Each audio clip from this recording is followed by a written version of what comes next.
Guys, তোমরা আগে এই ভিডিওটা দেখো।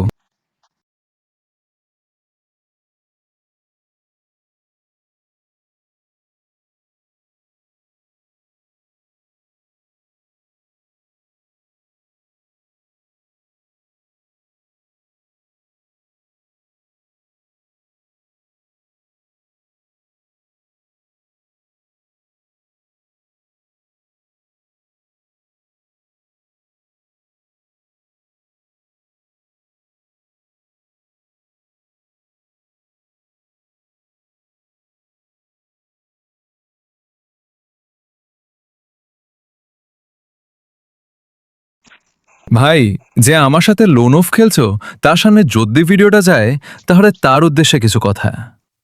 ভাই, তুমি গেম খেলা ছেড়ে দিয়ে তোমার মা থেকে একটা ব্র্যান্ড, একটা পেটিকোট নাও এবং তারপরে ঘরের কাজ করো। গেম খেলা লাগবে না। আশা করি বুঝতে পারছো।